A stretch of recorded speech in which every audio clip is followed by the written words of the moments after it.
All right, y'all. Want to welcome y'all to the channel. Welcome you back, especially new returning viewers. Anyone who has jumped into the Fallout group. I don't want to say cult because that could be a very bad word to use here on YouTube. But I want to go over some of the top 10 mods that I use for Fallout 4. Now, with that being said, there's going to be a number of caveats, things that I do, things that I've discovered recently that may give you all a headache, but do follow along. And if I miss anything, don't hold it against me. A.W.H.D brain, grown man, it's all over the place. It is what it is.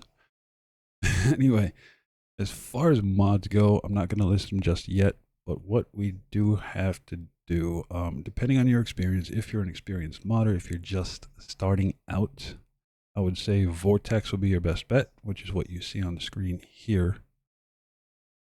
Now I will include, I shouldn't, but I will include links in the description to all this. It is not malware. It's not bad. You know, if anyone happens to catch a virus or something happens to their machine based on external links, that falls on the creator. That is their fault. So do be careful and scan all links and triple check them over. But Vortex is going to be your best bet. This is your starter. This is where you're going to want to start with everything. Download your latest version, run the installer, but do be very careful. Some installers do have packaged or bundled add-ons, such as like Bing Toolbar or a browser extension that's supposed to help with security, or anything else that you might find in an installer. So you definitely want to be mindful and pay attention to every little detail, check boxes, everything it says, images. You never know who's trying to do what. But you download the latest version, run Vortex. This may take a while depending on you. But what you'll do is you'll go up here to the left side here, games. If it is not listed already, what you can do is go up to the search bar here, search for the game, search for, in this case, Fallout 4. It'll show up in this list down here. You'll see it. You'll click on it and come up here. Let's say Fallout 76. You will click on activate and it'll switch to that profile. So for me, I'm going to switch back over, activate Fallout 4. That's all you need to do for now. I'm going to click on my mod section. But being that Vortex is out of the way now, one of the first things that I would suggest is Bethini Pie. Last updated 28 April 2024. So just recently, before or right after the next gen update was released. So some mods may or may not be updated since 2023. So they may not function as intended, such as, let's say, the Fallout 4 upscaler that promises DLSS, FSR2, FSR3, and XESS, or as I call it, XS. It's that person only updates on Patreon. So if you do find it here on Nexus, it's just a demo. It doesn't actually work as intended, and you would have to subscribe to their Patreon, get on their Discord, and their Discord is the only way they update that mod. So useless, pointless. I'm not paying for it. Anyway, Bethini Pie is a performance INI editor. I do have it already. Okay, now that we have that open here, choose game, should be Fallout, select game. It'll open up a whole separate window here. But in this basic configuration, you will set your resolution to the max of what your display port or display has. Anti-aliasing, leave it at TAA. You might want it, if you're having problems like I do with the game, you can put it to full screen. Do not use borderless windowed because you might run into FPS problems, flickering, even stuttering. So Fallout 4 so far before the update is released May 13th for the next gen again. Full screen, explicit full screen is what you're going to need to run this game properly and fluidly without issue. So I'm going to leave it full screen, anisotropic filtering, 16x, maximize window, yes. VSync, in my case, I have it turned off because I have other things set in NVIDIA control panel under manage 3D settings, program settings. I added Fallout 4 and forced VSync in there. As well as, depending on your monitor, you can set the frame rate cap, which I also did. So VSync in-game off, NVIDIA control panel, VSync and maximum frame rate on. Now for the recommended tweaks, I don't know, for me, I don't like doing that, but I would click on ultra or high, depending on you, your GPU and whatnot. General, I leave it as normal. Go over to interface. Make sure crosshair, compass, quest markers, Bethesda modding platform, yes. This you really don't need to touch. I wouldn't. Visuals, leave NV Flex or NVIDIA Flex off. That's going to cause you problems down the line. Everything else you can leave on. Wetness, radial blur, motion blur, lens flare, depth of field, bokeh, leave it on. God rays you can leave at ultra because those don't really give you any performance hit. And if there is, it's very, very fractional or a fraction of a margin. If we go over to shadows here, ambient occlusion will be HBAO+. That's going to give you some killer visuals right there. So keep that in mind. Particles, leave it default. Any of these numbers, don't touch them. Unless you want a higher shadow resolution, you can change it from 2048 to 8192, 4096. Jeez, this reminds me of subnetting, but anyway. View distance, no need to touch it, as this basic config is already pretty dang good as is. You'll click on File, Save, and Exit. So for me, I'm just going to exit. I don't want to save it because I already have it up here. There is going to be something else that we'll get to eventually. So we've covered just a little bit of Bethini Pie. Fallout 4 script extender. That's going to give you additional and extended functionality within the game. It'll tell you here for it's a modder's resource that expands the scripting capabilities of Fallout 4. It does so without modifying the executable files. This is just standalone. Anything else you install is usually an F4 SE plugin, which I may show you down the line. And it tells you right here, 1.10.980 itself is pretty unstable, so expect crashes that aren't F4 SE's fault until the new update hopefully fixes something. Now, for these mods, you can, a lot of times what I just do is, it'll start with a description on the website, go to files, come down here. You can do the mod manager download link, is what I usually do. In any case, if I have a bunch of files I'm downloading, I'll go to manual download, download them all, and then go into Vortex, which we'll get into in a bit. But in case you do a manual download, open up Vortex in this orange bar up here. Click on Install from File. You can click on these zip files or 7Zs. Click on one, click on Open, and it will install it within Vortex for you. After that, there's nothing else you need to do. For F4 SE, that's a bit of a pain. But if we're going to go in, let's say Fallout, that's my documents. But Steam library, depending on the drive, it'll be C program files, x86, Steam apps, or Steam apps, common, Fallout 4. Inside this folder, you'll see F4 SE loader. What you would want to do is right click on that. If you're on Windows 11, you're going to have to go show more options. And in this case, it doesn't want to work. So I click out of it, click on F4 SE, show more options, send to, and then desktop create shortcut. That will create a shortcut for you on your desktop. So anytime you want to run Fallout 4, you double click F4 SE loader, not the vanilla launcher. I don't like that launcher at all. Simply because any modifications I make to the INI files, you run the launcher, you make changes, it messes with the existing changes you have, and I have to go back into the INI files and manually change them all back to what I want. Okay, next up, we're going to hit up address library. I don't know why this didn't load. Address library for F4 SE plugins. Now, the best part about this is that, well, obviously provides version independent IDs used for dynamically relocating offsets at runtime.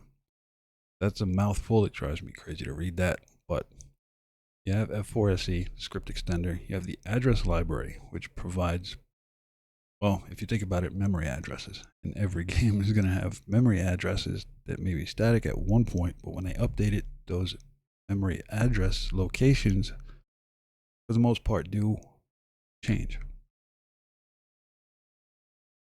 So for this, it allows pretty much the DLLs to run. So if anyone creates a modder creates a DLL and it creates a mod that has DLLs, it goes in your plugins folder within F4 SE plugins, and it runs independently of the game version, which is great. So you don't have to wait for an update each and every time. Now again, we click on files. There's a number of them. I always go for the most recent update here. Next on my list, this is going to be, these next 2 or 3 are going to be a doozy. Eventually it does get into much more difficult customization or configuration. But this one, Vivid Fallout. Combine this with Flaconoils, which is next, complete retexture project, Vivid Fallout. This has so many files that I usually just choose the all-in-one because it does combine landscapes, rocks, trees, roads, and bridges into one package. Now for myself, I always go for the complex parallax, the LOD, and the Mirelurks 4K or 2K. In this case, I am running a 2K display, so all of my textures are going to be 2K. If I'm running 4K display, I pull everything in 4K.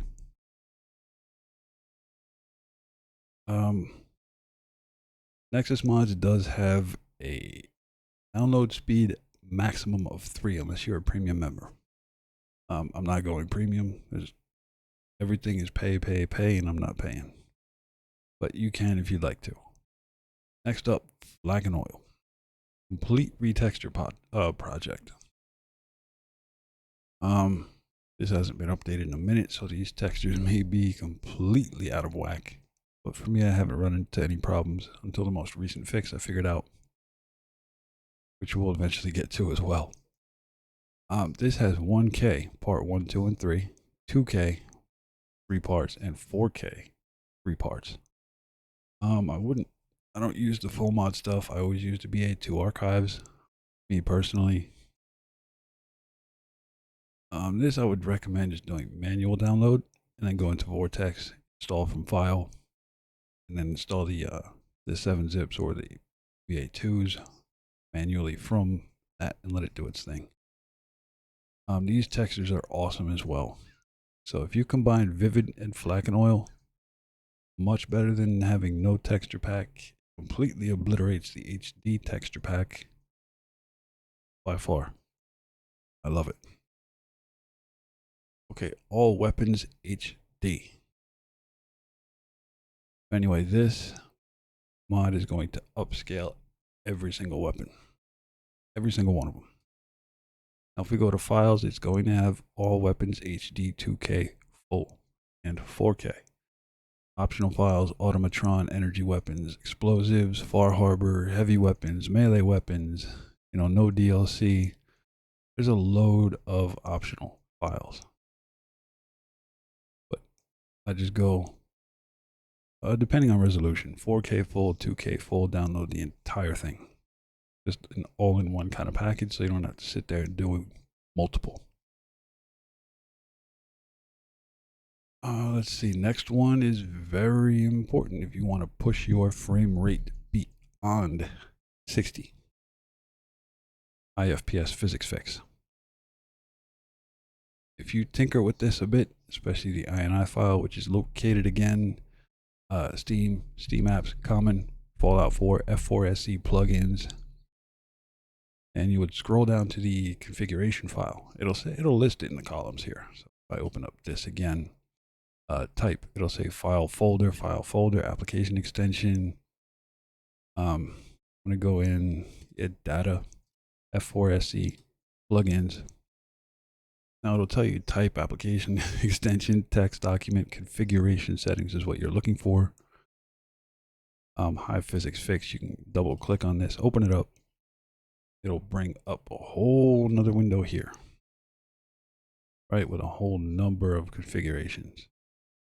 In-game FPS down here under limiter. You set that to your monitor's refresh rate, the maximum it can handle. If it's 240, throw 240. If it's 1,000, throw 1,000. Save it. For me, up here under main, untie speed from FPS, disable FPS clamp, those are staying at true. Enable VSync. Again, if you have VSync statically set in NVIDIA control panel for Fallout 4 under program settings, which falls under managed 3D settings, I set this to false. But that's just me. But that's not so much important. But this thing is going to fix your FPS. If you want to push it higher, this is where you're going to this is where you're going to get it. Long loading times fix. It can, for the most part, it has been working for me. Is that those loading screens are excruciating. It does have options to disable the animations on the loading screens as well to increase load times. Well, it does have an additional customization because it was just recently updated on May 8th here. So you can change your frames, disable animations. There's a whole slew of things you can do inside that INI file, which is also in the same location I discussed previously. Steam apps, common, Fallout 4, data, F4 SE, plugins. All right, next one, achievement mods enabler. If you are running mods, you're going to want this. Simply because if you are running mods, disable achievements, can't make any progress in the game. I mean, this will be for you if you do run mods and you care about achievement. Me, I do not, but I run it anyway. This is simple and straightforward. There's no need to configure anything in INI files within the system at all. So just be mindful of that. This is just a one and done, one-off sort of deal. Next up, Buffout 4. This hasn't been updated since July 22nd of last year. July 22nd, 2023 was the last update for this. It'll tell you it's like Buffout, but for the engine. So it's like the engine on steroids. Fixes engine bugs, adds a crash logger. So if your game crashes, you can go into the logger, wherever that's located. I don't even bother looking at it, but it tells you documents, my games, Fallout 4, F4 SE is where the crash logs are located. So if your game crashes, you can go in there, look at the crash log, see what caused it, and try to troubleshoot and figure it out for yourself.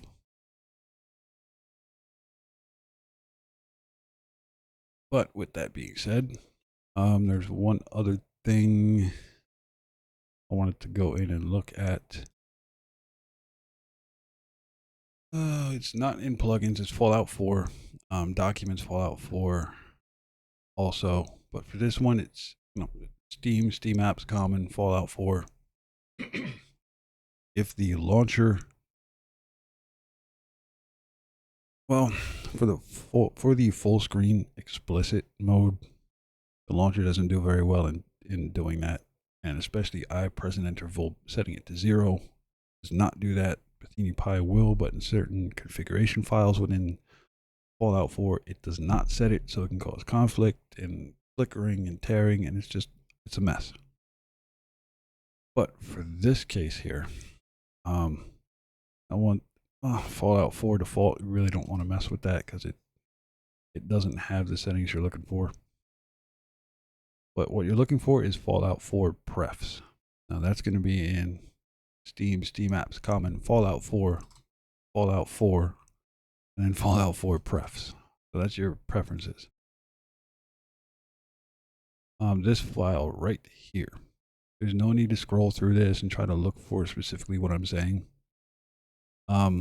Basically what you want to set, if you're not running mods, right here, B full screen equals 0. You want to set that to 1. Borderless, just above it, you want to set that to 0. If you do have what I have set, NVIDIA control panel for capping your frame rate, and VSync is hard on for Fallout 4 specifically, I present interval 0. You want to turn that to 0. Also, your size and height of your monitor, or let's say 3840 by 2160. Height is going to be 2160. Width is going to be 3840. If you're like me, 1440. Height 1440. Width 2560. And that is it. Go over to the next tab is going to be Documents, My Games, Fallout 4, Fallout 4 Prefs. Again, the same locations under Display at the top. Right up here, under Display. I present interval 0. You want to change borderless to 0. And then B full screen to 1. And then set your monitor's height and width. And for me, that's it. That's all I do with it. But in the meantime, if you are interested in any more of this kind of thing, rather than sitting there watching me play a game like, well, he's just doing a let's play. If you're interested more in this, do let me know. I will link everything in the description. And I thank you all for stopping by, checking this out. In the meantime, keep chugging along. I'm excited for that update tomorrow to see what happens. But I will catch you all next time. All right. Later.